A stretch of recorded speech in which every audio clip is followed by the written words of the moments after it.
네, 오늘은 날주 본문 중에서 창세기 44장을 중심으로 말씀을 나누려고 합니다. 우리가 며칠 동안 계속해서 날주를 통해서 새벽 말씀을 통해서 확인하고 있습니다. 바로 요셉 이야기입니다. 요셉 이야기가 몇 장 동안 계속 이어지고 있죠. 특히 이 요셉의 인생 가운데 다시 등장하게 된 요셉 형제들의 이야기도 요 몇 장 사이에 다시 등장을 했습니다. 그렇게도 요셉을 미워했던 형들이었죠. 그리고 또 미워하다 못해서 노예로 팔아버렸습니다. 그렇다면 이들은 요셉 인생에 다시는 사실 나서는 안 될 것 같은데 다시 이 요셉의 인생에 끼어들었단 말이죠. 왜 그렇게 됐을까라는 것을 우리가 좀 보려고 해요. 앞선 창세기 41장부터 43장을 보면 요셉이 이제 총리가 되죠. 애굽의 총리가 되죠. 애굽의 총리로 살고 있는 그 애굽 땅을 포함해서 야곱과 그의 아들들, 그러니까 요셉의 형제들이 살고 있는 가나안 땅까지 온 땅에 기근이 심해졌다라는 말씀을 하고 있습니다. 이게 이미 예고가 된 바 있죠. 이제 바로의 꿈을 통해서 이 기근이 예언이 되었고, 그리고 이 기근 때문에 요셉은 바로 또 노예에서 총리가 될 수 있었습니다. 물론 이제 우리가 기근이라는 것 그 자체를 놓고 보면 좋은 현상이라고 볼 수가 없겠죠. 네, 누군가는 굶어 죽으니까요. 또 누군가는 또 경제적으로 힘이 들 테니까요. 그러나 그 와중에서도 혜택을 보는 사람이 있었으니 그것이 요셉이었던 것입니다. 요즘 코로나도 그렇지 않습니까? 코로나가 아주 절망적인 상황이긴 하지만 어떤 누군가는 반사 이익을 보기도 하는 거죠. 코로나 특수라는 말로 해서 또 그렇다라는 거죠. 요셉에게 있어서 기근이 그랬다라는 것입니다. 이 기근이라는 상황은 요셉을 노예의 신분에서 총리의 신분으로 한순간에 끌어올린 하나님의 섭리와도 같았다라는 것이죠. 예. 또한 이제 이어지게 될 이 지금 오늘 본문에서도 계속해서 전개되는 이런 과정을 통해서 이 기근이라는 것이 그것뿐만 아니라 요셉과 형제들의 이 오랜 과거를 해결하는, 청산하는 역할도 하게 되는 것이죠. 예. 그런 것들 우리가 지금 계속해서 창세기 본문을 통해서 살펴보고 있는 것입니다. 근데 이 기근이 심해지면서 이제 이런 직접적인 타격을 입었던 자들이 야곱과 그의 아들들도 포함이 되는 것입니다. 요셉의 형제들이죠. 요셉의 이 형들은 이미 사실은 우리가 창세기 42장에 보면, 앞에 있는 창세기 42장에 보면 애굽에 한번 갔다 온 적이 있습니다. 갔다가 요셉의 어떤 특별한 계획에 의해서 억울한 상황을 겪게 됐죠. 물론 이들이 요셉이 계획했다는 것은 아직까지는 알지 못하지만 우리는 전지적 작가 시점으로 이걸 보고 있기 때문에 알고 있는 거죠. 그래서 우여곡절 끝에 곡식을 받아내기는 합니다. 곡식을 살 수는 있었어요. 근데 또 안타깝게도 그 형제 중에 한 명인 시므온이 애굽에 구류되는 일을 겪었습니다. 그래서 과거에 요셉을 한번 잃고 난 후에 상처를 입었던 그 야곱 있죠.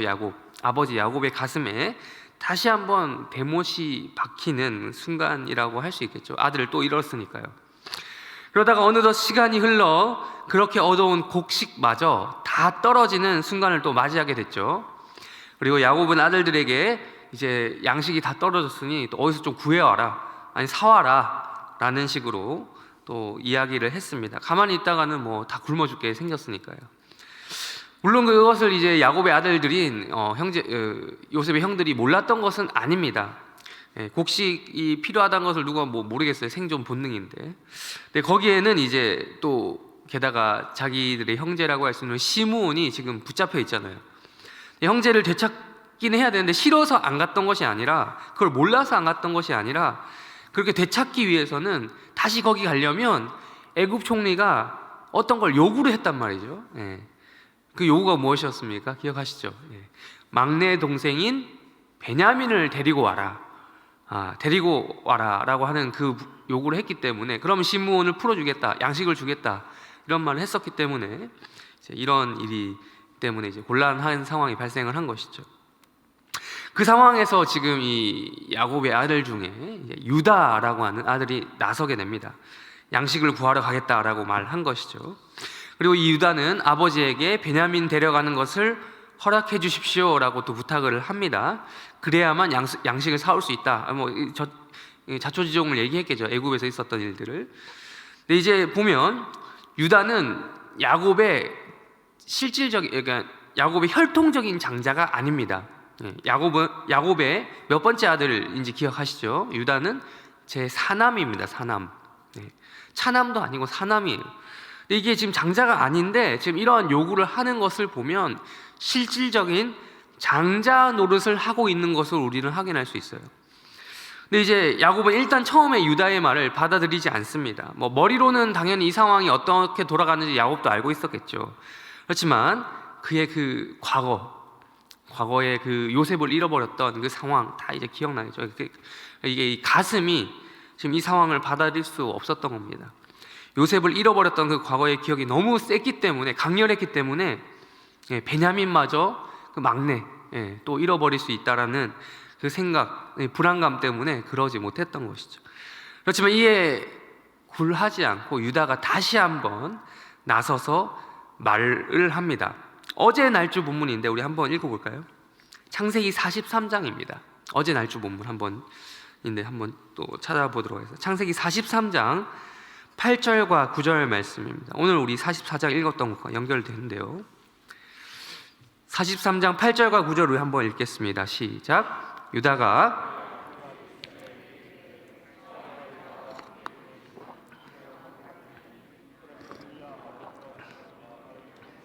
다 살고 죽지 아니하리이다. 내가 그를 위하여 담보가 되오리니 아버지께서 내 손에서 그를 찾으소서. 내가 만일 그를 아버지께 데려다가 아버지 앞에 두지 아니하면 내가 영원히 죄를 지리이다. 아멘. 오늘 우리 읽었던 44장과 거의 똑같은 말이죠. 내가 그를 위해서 뭐가 되겠다는 거예요? 담보가 되겠다. 베냐민을 위해서 아버지 제가 담보가 되겠습니다 라고 이야기를 합니다.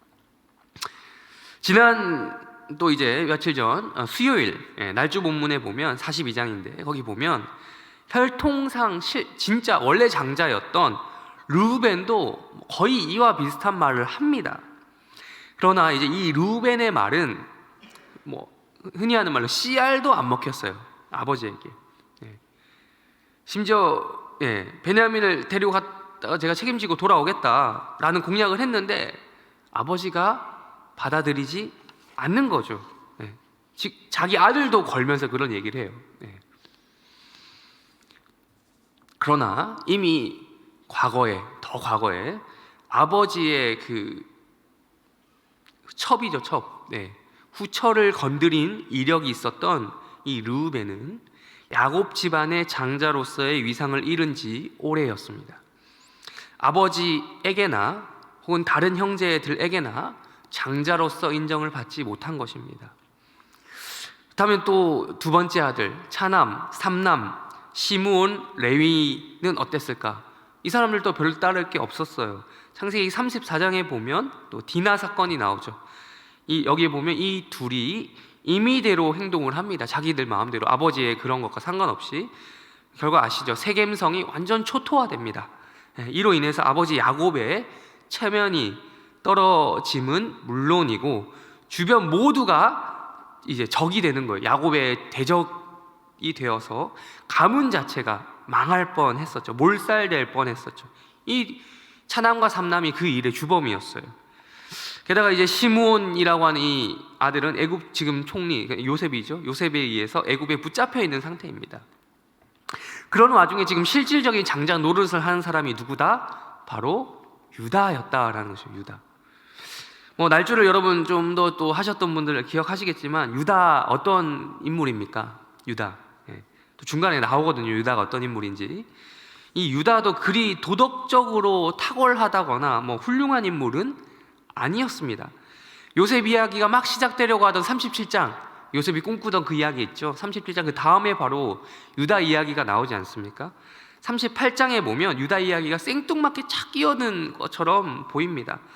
배열이 참 이상하다. 왜 여기 갑자기 유다 이야기가 들어왔을까?처럼 보이지만 우리의 눈으로는 그렇게 보일 수 있지만 성경 저자는 일부러 거기에 집어넣은 거예요.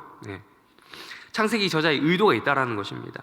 이런 유다의 부도덕한 면모를 통해서, 그러한 계보를 통해서 어떤 역사가 이루어지고 있더라라는 것을 비추어 주고 싶기 때문이죠.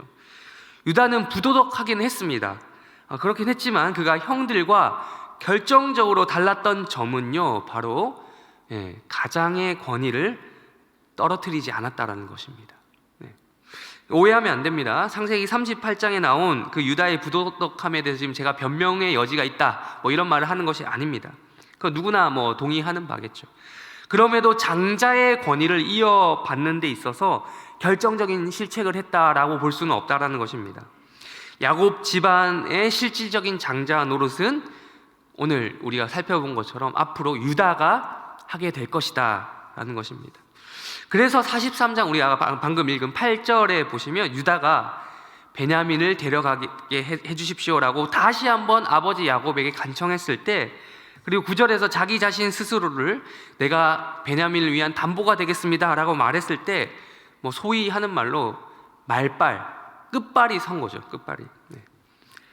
아버지 야곱도 유다의 말만큼에는 설득이 된 것이죠. 어차피 베냐민을 안 보내준다고 해서 답이 있었던 것도 아니지만 유다만큼은 내가 믿을 만한 아들이다 라고 생각을 했던 것이죠. 르벤도 아니고 시므온도 아니고 레이도 아니고 유다, 사남 유다인 거죠. 그리고 그렇게 이어지는 장면이 오늘 날주 본문 창세기 44장입니다. 그래서 유다는 아버지를 설득하기 위해서 했던 말이 거짓이 아니다, 헛공약이 아니다라는 것을 증명해 보였습니다. 그 장면이 우리가 읽었던 44장 32절 33절인데 우리 다시 한번 읽어볼까요? 43장 8절 9절을 조금 기억해 주시면서 44장 오늘 읽었던 32절 33절 다시 한번 읽어보겠습니다. 시작. 주의 종이 내 아버지에게 아이를 담보하기를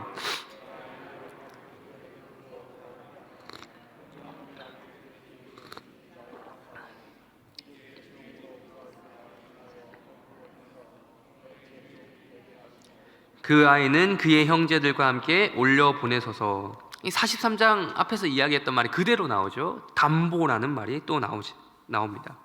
내가 담보했다라는 거예요. 요셉한테 지금 이건 얘기해요. 앞에서는 이제 아버지한테 야곱에게 이야기했다면 지금 여기서는 요셉을 만나고 나서 요셉에게 이야기하는 겁니다. 내가 담보했다. 이 아이, 그러니까 베냐민을 다시 아버지께로 데리고 돌아가겠다고 담보했다라는 거예요. 아니라면 차라리 나를 어떻게 해달라, 나를 죽여달라, 내가 노예가 되겠다라는, 내가 종이 되겠다라는 거죠. 베냐민 대신에, 시므온 대신에 내가 그렇게 되겠다라는 아주 큰 결심을 하게 된 것입니다. 유다라고 여러분 다른 형제들과 달랐던 것이 아닙니다. 유다도 요셉 팔아먹어 넘기는데 그 한몫했던 사람이에요. 그런데 이런 변화가 있었던 것이죠. 그 말은 즉슨 유다의 이러한 발언과 행동은 그가 실질적인 장자 노릇을 지금 하고 있다라는 것입니다. 아버지를 위해서 자기는 얼마든지 희생되어도 좋다라는 그런 변화된 마음에서 우러나온 행동이었습니다. 어제 날주 본문이긴 한데 좀 연결되기 때문에 좀 한번 찾고 도움을 받으려고 합니다. 로마서 13장입니다. 우리 로마서 13장 한번 찾겠습니다. 로마서 13장 1절과 2절입니다.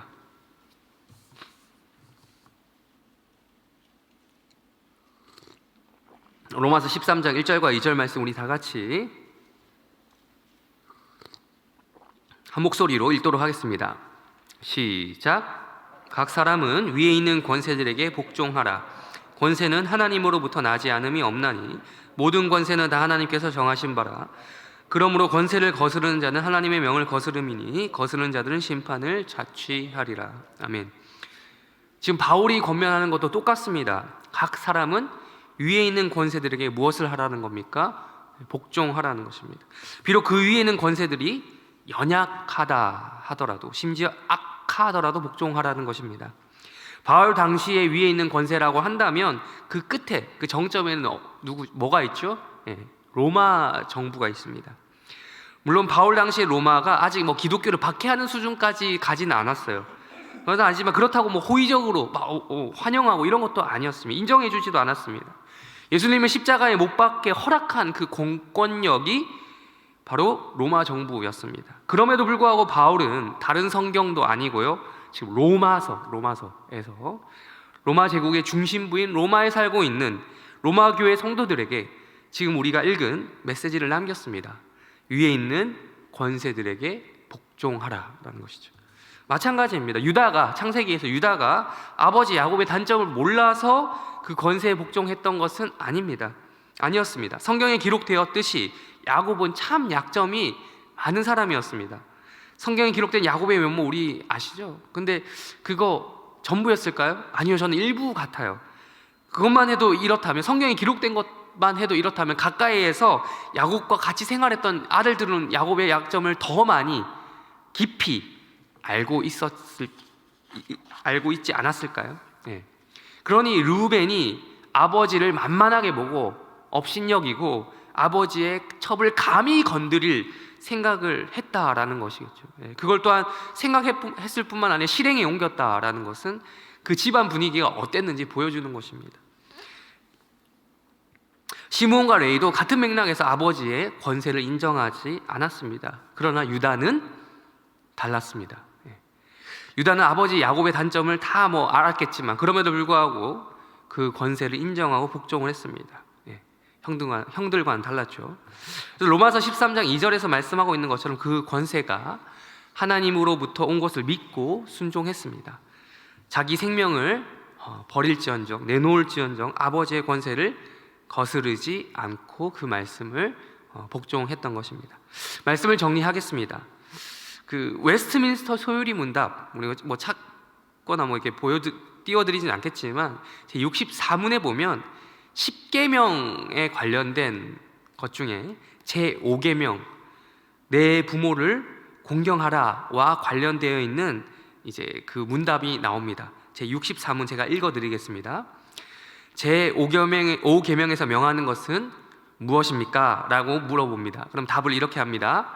제 5계명에서 명하는 것은 각자가 가지는 여러 지위와 관계에서 윗사람, 아랫사람, 또한 동등한 사람으로서 타인의 명예를 지켜줄 것과 자신의 도리를 다하라는 것입니다 라고 묻고 답하고 있습니다. 오늘 창세기 43장에서 살펴보았던 유다 이야기는 로마서 13장에서 말하는 권세들에게 복종하라는 것과 긴밀한 연결이 되는 것처럼 되는 것을 우리가 이 웨스트민스터 소유리 문답 64문을 통해서도 우리가 확인할 수 있는 것이죠. 단순히 이것이 아버지와 아들 간의 부자지간의 관계만 이야기하는 것이 아닙니다. 또한 단순히 정부에 대한 무조건적인 복종만을 말하는 것이 아닙니다. 세상 어디를 가도 우리가 볼 수 있는, 세상 어디를 가도 우리가 엄격히 확인할 수 있는, 자리하고 있는 그 상하 구조, 질서, 이런 것들이 질서에 관한 성경의 기본적인 입장을 말하고 있는 것입니다. 즉 우리가 생활하고 있는 모든 방면에 있어서 마주하게 되는 그런 모든 관계를 이야기하는 거예요. 윗사람과의 관계는 물론이고 우리가 윗사람만 있는 것이 아니죠. 아랫사람과의 관계, 그리고 동료와의 관계 등 질서가 존재하는 모든 방면에 대한 지침이 바로 성경과, 오늘 우리가 살펴본 성경과 그 성경을 잘 요약한 교리 문답서에 들어있는 겁니다. 오늘도 우리는 세상에 나아가서 여러 질서를 마주하게 될 것입니다. 세상살이를 살다 보면 여러 가지로 부당하고 억울한 일도 많죠. 그럼에도 성경이 요구하는 바대로 부디 그 질서를 적극적으로 나서서 파괴한다거나 이런 자들이 되면 안 되겠습니다. 하나님께서 허락하신 그 권세가 있습니다. 각자의 위치가 있고 자리가 있습니다. 그것을 우리가 일정 부분 인정하고 복종해야 할 것입니다. 복종이라고 하면 여러분 꼭 윗사람에게만을 이야기하는 것처럼 들릴 수가 있는데 아까 확인한 것처럼 그렇지 않죠. 소요리 문답에서 말하는 것처럼 윗사람을 포함해서 아랫사람의 명예를 지켜주는 것, 그리고 동료의 명예를 지켜주는 것 모두를 포함해서 우리가 적용해 볼 수 있는 것입니다. 질서가 존재하는 모든 분야에서 모든 대상을 향한 이야기인 것입니다. 물론 쉽지 않습니다. 우리는 상대가 윗사람이든 아랫사람이든 동료든 간에 마주하는 모든 사람을 내 힘과 내 능력, 내 혈기로는 절대 사랑할 수 없다라는 현실을 우리가 살고 있어요. 사랑이 뭡니까? 그냥 좋게만 오는 말이 고와야 가는 말이 곱다고, 오는 말이 그러면 나도 그렇지 그냥 대응하지 않는 것만 해도 사실 잘하는 걸 수도 있는데, 성경은 좀 더 적극적인 요구를 한단 말이죠. 그러니 하나님께서 내게 주시는 능력이 필요한 것입니다. 하나님의 사랑으로, 특별히 하나님께서 자기 아들을 내어주신 그 사랑만이 나로 하여금 상대를 좀 더 사랑할 수 있게 만들 수 있습니다. 우리 마지막으로 로마서 그 밑에 있는 13장 밑에 있는 8절 한 절만 읽고 마치도록 하겠습니다. 8절 설교를 마치겠습니다. 읽겠습니다. 시작. 피차 사랑의 빛 외에는 아무에게든지 아무 빛도 지지 말라. 남을 사랑하는 자는 율법을 다 이루었느니라. 이 말씀이 오늘 우리 해림교회 성도들 가운데, 삶 가운데, 인생 가운데 펼쳐지기를 바라며 설교를 마칩니다. 주기도문으로 기도하시고 각자 개인 기도 제목 가지고 기도하시다가 때가 되면 돌아가시기를 바랍니다. 주기도문 기도하시겠습니다. 하늘에 계신 우리 아버지여, 이름이 거룩히 여김을 받으시오며 나라의 마옵시며 뜻이 하늘에서 이루어진 것 같이 땅에서도 이루어지이다. 오늘날 우리에게 일용할 양식을 주옵시고 우리가 우리에게 죄 지은 자를 사하여 준 것 같이 우리 죄를 사하여 주옵시고 우리를 시험에 들게 하지 마옵시고 다만 악에서 구하옵소서. 대개 나라와 권세와 영광이 아버지께 영원히 있사옵나이다. 아멘.